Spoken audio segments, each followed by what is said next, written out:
here in Lafayette Park. We've just heard that Barack Obama has been re-elected to the White House. What do you think of the results? Well, what I think is that there's a lot of happy people here in Washington, D.C.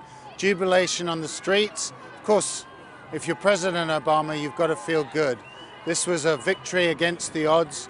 Unemployment still very high by historical standards, and the economy in very bad shape. Most presidents don't get to win a second term after that.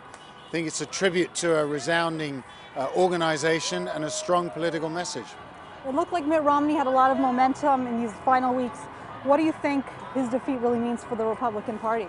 The Republican Party is going to have to ask serious questions about their strategy. There were key voters that turned away. Latinos, I think they were put off by some of Mr. Romney's comments on immigration. And also, the president did really well in the Rust Belt, the industrial heartland, where he won states like Michigan, Pennsylvania, Ohio, all states associated with the auto industry, where of course Mr. Romney said he wouldn't back a bailout of that in 2009. Now the Republicans have retained their majority in the House of Representatives. John Boehner is once again the most powerful Republican in the city. And the Democrats have held on to the Senate. So what does this say about gridlock? Is anything going to change? On the face of it, the fact that the Democrats have retained their majority, and as you say, Republicans' majority in the House, spells gridlock. I wouldn't necessarily say that's going to be true over the 4 years. In the short term, we face this fiscal cliff, the big medium-term budget crisis. And there, in the near term, one fears that the Republicans may take a hard line. Question is, can we get something sorted out before January 1? If there isn't, there could be an adverse market reaction. So speaking of the markets, business was really rooting for Mr. Romney in this case. What do you think the response is going to be? Are we going to see a lot of long faces on Wall Street?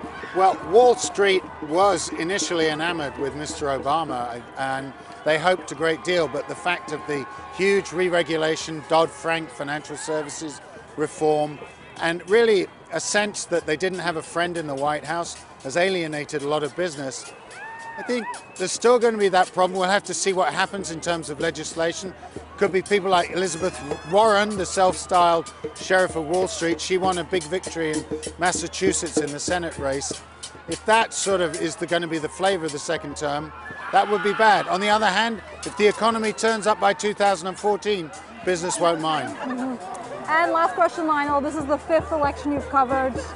What are your thoughts? It's a huge win for Mr. Obama, for the president.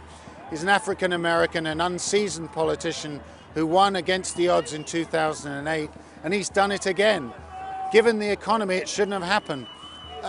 By comparison with other races, I do remember back in 1988 when President George H.W. Bush, then Vice President, won a victory against the Massachusetts Governor Dukakis. There weren't the celebrations like this, although it turned out that Mr. Bush was quite a good president when it came to foreign affairs. Thanks, Lionel.